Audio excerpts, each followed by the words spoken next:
Hello, science fans! Let's talk about something you use every single day.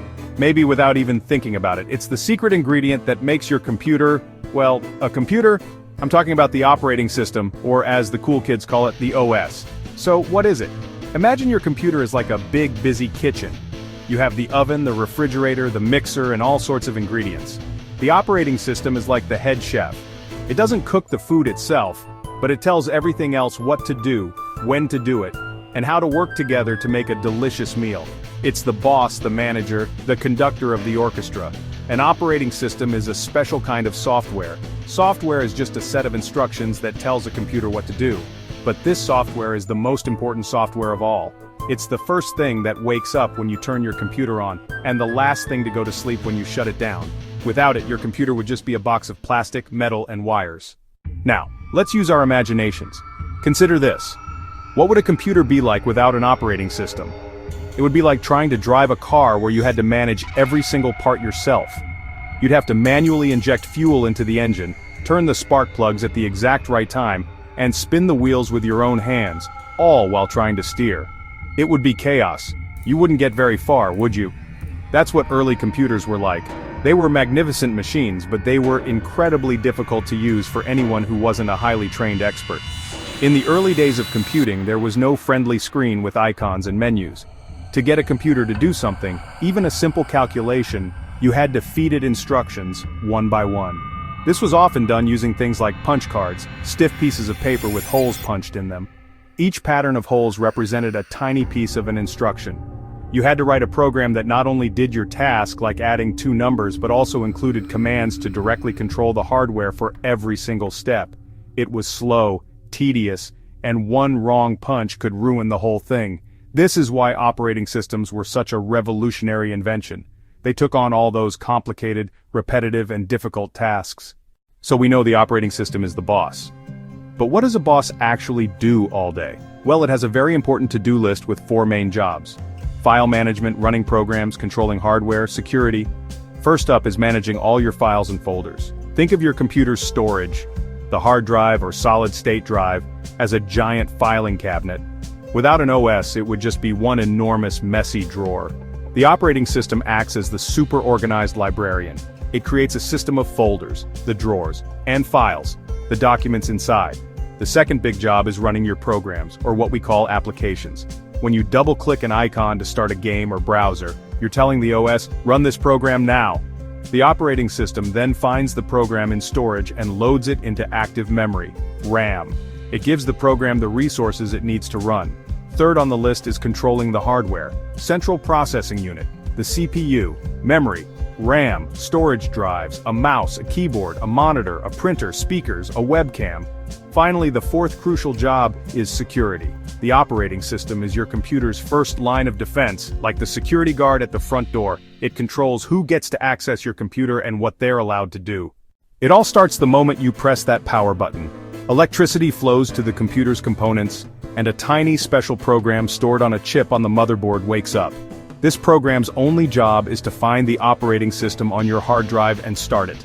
This whole startup process is called booting, like you're pulling the computer up by its bootstraps. Once the OS is up and running, it presents you with a login screen. That's the OS asking, who are you? When you type your password, the OS checks it against the one it has stored to verify your identity. After you're in, you see the desktop, that familiar screen with all your icons and a taskbar. You want to watch a video of a cat playing a piano. You move your mouse and double-click the icon for your web browser. The OS sees this action. It finds the web browser program on your hard drive, loads it into RAM, and tells the CPU to start executing its instructions. A window for the browser appears on your screen. You type cat playing piano into the search bar.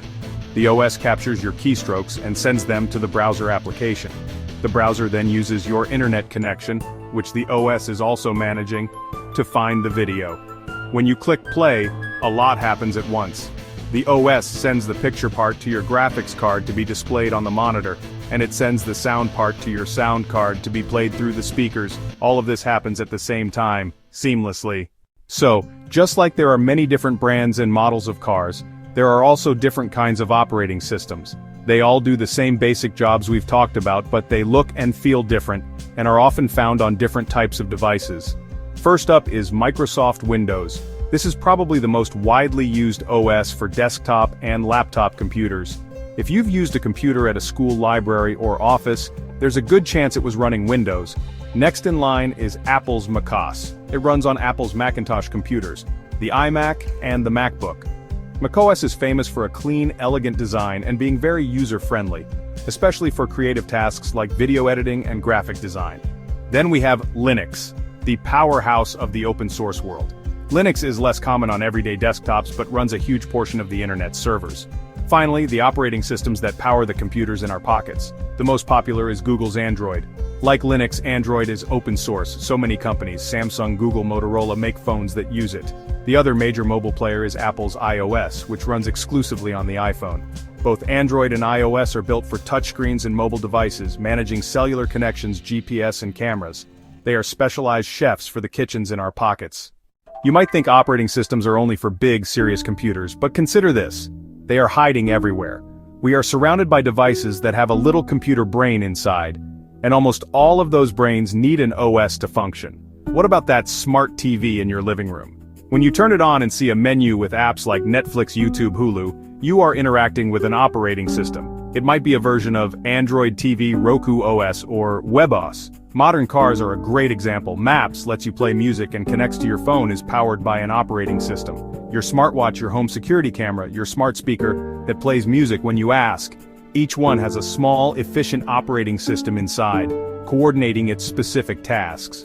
Think about a modern digital camera. It has menus for changing settings, a screen to review photos, and ways to manage files on a memory card. The same goes for an ATM at the bank, a self-checkout kiosk at the grocery store, or the GPS device you use for hiking. Once you start looking, you'll see that operating systems are the invisible force powering much of our modern world. We've talked about the friendly face of the OS, the graphical user interface, or GUI, but the real, heavy-lifting work of the operating system happens deep down, under the surface. The GUI is just the tip of the iceberg. One of the most important resources it controls is the Central Processing Unit, or CPU. The CPU is the computer's brain. It does all the actual thinking and calculating, but it can only do one thing at a time, just very, very fast. The OS is like an unbelievably fast-paced scheduler for the CPU. When you have multiple programs running, say, a web browser, a music player, and a word processor, they all want the CPU's attention at the same time. The operating system steps in and says, "Okay everyone, form a line." It gives a tiny slice of the CPU's time to the web browser, then a tiny slice to the music player, then a tiny slice to the word processor, and then cycles back to the browser again.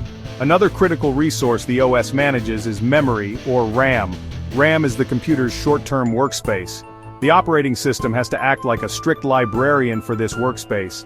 It gives each program its own section of memory, and makes sure they don't write over each other's data, which would cause crashes.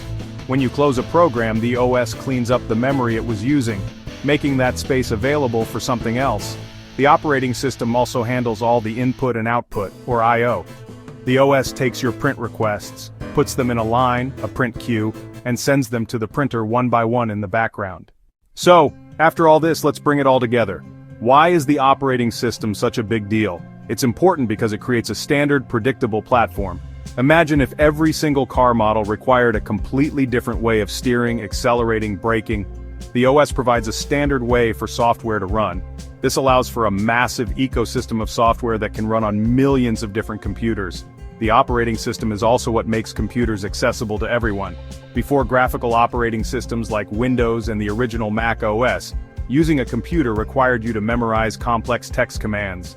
The invention of the desktop, icons, mouse, all parts of the OS, changed everything. Now it's your turn to be the scientist. Your mission? Become an OS explorer. All you need is a curious mind and a few gadgets you use every day. On Windows, click Start Settings, the little gear icon System About, check Windows specifications, Windows 11, Windows 10. On Mac, click the Apple icon, top left, About this Mac. On iPhone, iPad, Settings, General About. See iOS version, iPadOS version. On Android, Settings, look for About Phone, About Tablet, then Software information for your Android version. Smart TV, use the remote to open settings, look for About or System information.